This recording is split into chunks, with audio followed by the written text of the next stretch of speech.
ಬೆಂಗಳೂರಿನಲ್ಲಿ ಯುವತಿಗೆ ಕಿಡಿಗೇಡಿಗಳು ಕಿರುಕುಳವನ್ನು ಕೊಟ್ಟಿರತಕ್ಕಂಥ ಘಟನೆ ನಿನ್ನೆ ರಾತ್ರಿ 9 ಗಂಟೆಯ ಸಮಯದಲ್ಲಿ ನಡೆದಿದೆ.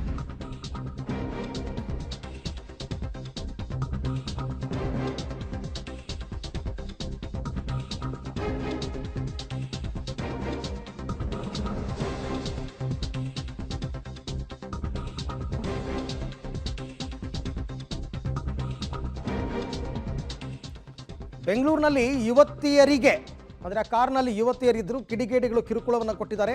ಯುವತಿಯ ಕಾರನ್ನು ಚೇಸ್ ಮಾಡಿ ಪುಂಡಾಟ ಮೆರೆದಿದ್ದಾರೆ. ಒಂದು ಹಂತದಲ್ಲಿ ಡೋರ್ ಕೂಡ ಎಳೆಯೋದಕ್ಕೆ ನೋಡಿದ್ದಾರೆ.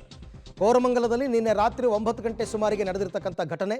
ಬೈಕ್ನಲ್ಲಿದ್ದ 3 ಕಿಡಿಗೇಡಿಗಳು, ಮೊದಲನೇದಾಗಿ ರೂಲ್ಸ್ ವೈಲೇಟ್ ಮಾಡಿರೋದೇ ತ್ರಿಬಲ್ ರೈಡಿಂಗ್, ಅದ್ರ ಜೊತೆ ಹುಡುಗಿಯರಿಗೆ ಕಿರುಕುಳ ಕೊಟ್ಟಿರೋದು. ಕಾರ್ನಲ್ಲಿದ್ದ ಯುವತಿಗೆ ಕಿರಿಕ್ ಮಾಡಿದ್ದಾರೆ. Nearby landmark is Nandana Palace. I'm crossing St. John's Auditorium, gate number 5, St. John's Auditorium. I have crossed the vehicle number is KA04. The vehicle number is KA04 KL2583. KL2583. They are blocking our route. They are in the front of our vehicle. They are KA04 KL2583. They are punching. They are following us. Please, they are again following. Nature's basket. I'm crossing. I'm on this road now. I'm on this other road. Please, I'm on ABK restaurant. He's abusing. He's opening the door. He's touching the door. He's opening the door. He's touching the door. KA04. Please, I just filed a complaint.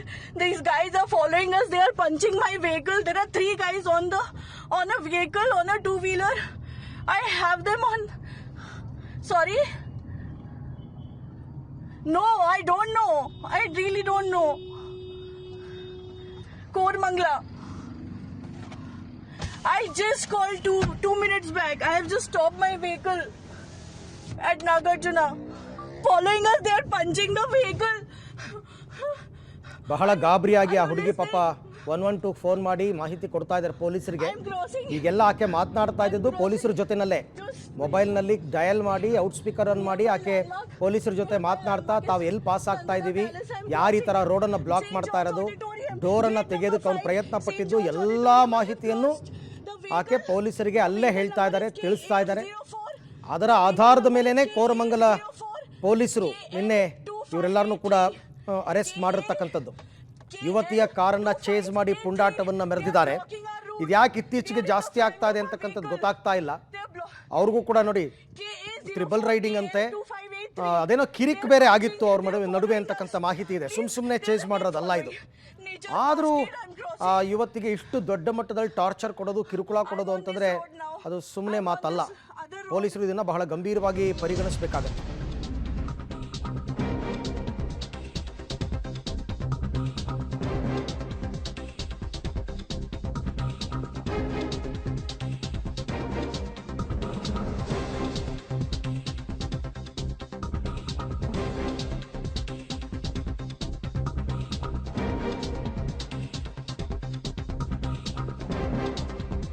Bike ಸವಾರರಿಗೂ ಯುವತಿಗೂ ಮಡಿವಾಳ ಸಿಗ್ನಲ್ಲಿ ಏನೋ ಕಿರಿಕಾಗಿತ್ತಂತೆ. ಅಂದರೆ ಏನೋ ಆತ ಏನೋ side ಕೊಟ್ಟಿರಲ್ಲ ಅಂತನೋ, ಈಕೆ side ಕೊಟ್ಟಿರಲ್ಲ ಅಂತನೋ ಏನೋ ಕಿರಿಕಾಗಿದೆ. So ಇದರಿಂದ ಆ 3 ಜನ ಹುಡುಗರು ಏನು ಮಾಡಿದ್ದಾರೆ, ಮಡಿವಾಳ ಅಂಡರ್ ಬ್ರಿಡ್ಜ್ನಿಂದ ಕೋರಮಂಗಲ 5ನೇ ಬ್ಲಾಕ್ ತನಕ ಕಾರನ್ನ ಚೇಸ್ ಮಾಡ್ಕೊಂಡು ಹೋಗಿದ್ದಾರೆ. ತ್ರಿಬಲ್ ರೈಡಿಂಗಲ್ಲಿ ಚೇಸ್ ಮಾಡ್ಕೊಂಡು ಹೋಗಿರೋದು ಅಷ್ಟೇ ಅಲ್ಲ, ಆ ಹುಡುಗಿಗೆ ಭಯ ಹುಟ್ಟೋ ಹಾಗೆ ಮಾಡಿದ್ದಾರೆ. ಡೋರ್ ಎಲ್ಲ ಮುಟ್ಟಿದ್ದಾರೆ, ಡೋರ್ ತೆಗೆಯೋ ಪ್ರಯತ್ನ ಪಟ್ಟಿದ್ದಾರೆ. ಡೋರ್ ಓಪನ್ ಆಗಲ್ಲ, ಅದು ಬೇರೆ ವಿಚಾರ, ಆದರೆ ಡೋರ್ ಎಳೆಯೋ ಪ್ರಯತ್ನ ಮಾಡಿದ್ದಾರೆ. ಸಾಕು ಹುಡುಗಿರು ಪಾಪ ನರ್ವಸ್ ಆಗ್ಬಿಡ್ತಾರೆ, ಪ್ಯಾನಿಕ್ ಆಗ್ಬಿಡ್ತಾರೆ. ಕೋರಮಂಗಲದಲ್ಲಿ ಕಾರ್ ಡೋರ್ ಓಪನ್ ಮಾಡೋದಕ್ಕೆ ಈ ಕಿಡಿಗೇಡಿಗಳು ಪ್ರಯತ್ನ ಪಟ್ಟಿದ್ದಾರೆ. ಫೋಟೋದಲ್ಲಿ ಅವ್ರು ಯಾರು ಅಂತ ತಾವು ಗಮನಿಸ್ತಾ ಇದ್ದೀರಾ. ದೊಡ್ಡ ಸಾಹಸ ಮಾಡಿದವರು ಇವರೆಲ್ಲ, ದೊಡ್ಡ ಸಾಧನೆ, ರಾಜ್ಯಕ್ಕೆ ಕೀರ್ತಿ ತಂದ್ಬಿಟ್ಟಿದ್ದಾರೆ ಈ ತರ ಮಾಡೋದ್ರ ಮುಖಾಂತರ. ಆಮೇಲೆ ಏನ್ ಮಾಡಿದ್ದಾರೆ, ಕೋರಮಂಗಲ 5ನೇ ಬ್ಲಾಕ್ನಲ್ಲಿ ಆ ಹುಡುಗರೆಲ್ಲ ಅಲ್ಲಿಂದ ಎಸ್ಕೇಪ್ ಆಗ್ಬಿಟ್ಟಿದ್ದಾರೆ. ಕಿಡಿಗೇಡಿ ಯುವಕರ ದೃಶ್ಯವನ್ನ ಮೊಬೈಲ್ನಲ್ಲಿ ಆ ಯುವತಿ ಸೆರೆ ಹಿಡಿದಿದ್ದಾಳೆ. ಅಷ್ಟಾದ್ರೂ ಧೈರ್ಯ ಮಾಡಿದ್ದಾರೆ ಕೆಲವರು, ಅದು ಮಾಡಲ್ಲ. ಈ ಥರ ಆದಾಗ ಈಗೇನು ಎಲ್ಲರ ಕೈಯಲ್ಲೂ ಮೊಬೈಲ್ ಇರುತ್ತೆ, ಎಲ್ಲರ ಮೊಬೈಲಲ್ಲೂ ಕ್ಯಾಮ್ರಾ ಇರುತ್ತೆ, ಜಸ್ಟ್ ಶೂಟ್ ಮಾಡ್ಬೇಕು. ನೋಡಿ ಆ ನಂಬರ್ ಸಿಕ್ತಲ್ಲ, ಬೈಕ್ ನಂಬರ್, ರಿಜಿಸ್ಟ್ರೇಷನ್ ನಂಬರ್, ಅಷ್ಟೇ ಸಾಕು ಪೊಲೀಸರಿಗೆ. ಈ ಬಗ್ಗೆ ಮತ್ತಷ್ಟು ಮಾಹಿತಿ ನನ್ನ ಕೊಲೀಗ್ ಉಮೇಶ್ ಅವರಿಂದ ಪಡ್ಕೊಂಡ. ಉಮೇಶ್, ಆ 3 ಜನ ಕಿಡಿಗೇಡಿಗಳು ಇಷ್ಟೊಂದು ಟಾರ್ಚರ್ ಕೊಟ್ಟಿದ್ದಾರೆ ಅಂತಂದರೆ ಈ ಹುಡುಗಿ ಜೊತೆ ಏನು ಕಿರಿಕಾಗಿತ್ತು, ಏನಾಗಿತ್ತು, ಏನು ನಡೀತು ಘಟನೆ ಇದಕ್ಕೂ ಮುನ್ನ ಅಂತ? ಅರವಿಂದ, ಮಡಿವಾಳ ಸಿಗ್ನಲ್ ಬಳಿ ಇಬ್ಬರು ಬೈಕು ಮತ್ತು ಯುವತಿ ಕಾರು ಎರಡು ಕೂಡ ಅಕ್ಕಪಕ್ಕ ನಿಂತ್ಕೋತವೆ. ಸಿಗ್ನಲಿಂದ ಮೂವ್ ಆಗಬೇಕಾದ್ರೆ ಯುವತಿ ಆ ಬೈಕ್ ಹತ್ತತ್ರ ಅಂದರೆ ಟಚ್ ಮಾಡೋ ರೀತಿ ಬಂದು ಕ್ರಾಸ್ ಮಾಡಿಕೊಂಡ್ರು ಅನ್ನೋ ರೀತಿ ವಿಚಾರಕ್ಕೆ ರಸ್ತೆ ಮಧ್ಯದಲ್ಲಿ ಮೊದಲಿಗೆ ಒಂದು ಸಣ್ಣ ವಿಚಾರಕ್ಕೆ ಗಲಾಟೆ ಆಗುತ್ತೆ. ಗಲಾಟೆ ಆದ ನಂತರದಲ್ಲಿ ಯುವತಿ ಅಲ್ಲಿಂದ ಹೊರಟರು ಕೂಡ ಯುವಕರು ಮಾತ್ರ ಆ ವಿಚಾರನ ಅಲ್ಲಿಗೆ ಬಿಡೋದಿಲ್ಲ. ಅದನ್ನು ಬದಲಾಗಿ ಆಕೆ ಕಾರನ್ನು ಚೇಸ್ ಮಾಡುವಂಥ ಕೆಲಸ ಮಾಡುವಂಥದ್ದು. ಚೇಸ್ ಮಾಡಿ ಈ ಸಿನಿಮಾಗಳಲ್ಲಿ ಮಾಡ್ತಾರಲ್ಲ, ಒಂದು ಕಡೆ ಎಡಗಡೆ ಬರುವಂಥದ್ದು ಮತ್ತು ಬಲಗಡೆ ಬರುವಂಥದ್ದು, ಡೋರ್ನ ಟಚ್ ಮಾಡುವಂಥದ್ದು, ಜೋರಾಗಿ ಕಿರ್ಚುವಂಥದ್ದು, ಈ ರೀತಿಯಾಗಿ ಭಯ ಹುಟ್ಟಿಸುವಂಥ ಕೆಲಸ ಮಾಡ್ತಾರೆ. ಆ ಸಂದರ್ಭದಲ್ಲಿ ಯುವತಿ ಕೂಡ ಒಳಗಡೆ ಇದ್ದಂಥ ಆ ಯುವತಿ ಏನಿದ್ರು ಅವ್ರ ಮೊಬೈಲಲ್ಲಿ ಎಲ್ಲವನ್ನೂ ಕೂಡ ರೆಕಾರ್ಡ್ ಮಾಡ್ಕೋತಾರೆ.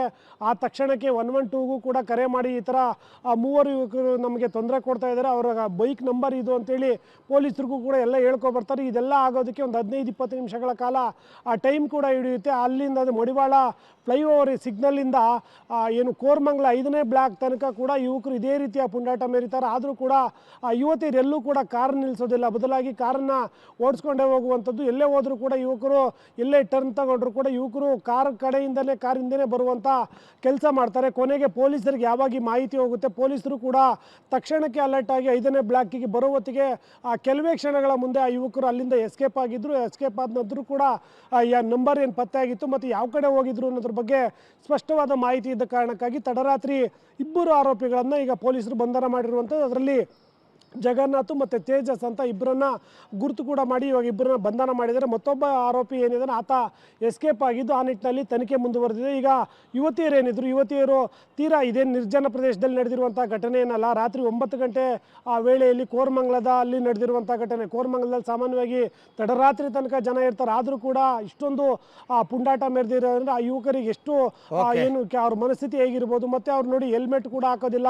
ಇತ್ತೀಚೆಗೆ ಬೆಂಗಳೂರಲ್ಲಿ ಈ ರೀತಿಯ ಘಟನೆಗಳು ಹೆಚ್ಚಾಗ್ತಾ ಇರುವಂಥದ್ದು. ಸದ್ಯಕ್ಕೆ ಈಗ ಆರೋಪಿತರನ್ನ ಪೊಲೀಸರು ಬಂಧನ ಮಾಡಿರುವಂಥದ್ದು. ಹಾಗೆ ಸಂಪರ್ಕದಲ್ಲಿರಿ ಉಮೇಶ್, ನಿಮ್ಮ ಜೊತೆ ನಾನು ಮತ್ತೆ ಮಾತನಾಡ್ತೀನಿ. ಸೊ ಕೊನೆಗೂ ಕೂಡ ಪೊಲೀಸರಿಗೆ ಇದೆಲ್ಲವೂ ಗೊತ್ತಾಗಿ ಪೊಲೀಸರು 112ಗೆ ಕಾಲ್ ಮಾಡಿದ್ದಾಳೆ ಆ ಕಾರಲ್ಲಿ ಕೂತ್ಕೊಂಡೆ ಈ ಘಟನೆ ನಡೀತಾ ಇದ್ದಾಗಲೇ. ಸೊ ಆ ಸಂದರ್ಭದಲ್ಲಿ ಪೊಲೀಸರು ಆ್ಯಕ್ಟ್ ಮಾಡಿದ್ದಾರೆ. ಮಡಿವಾಳ ಪೊಲೀಸ್ ಠಾಣೆಯಲ್ಲಿ ಯುವತಿ ದೂರನ್ನು ಕೂಡ ಕೊಟ್ಟಿದ್ದಾರೆ.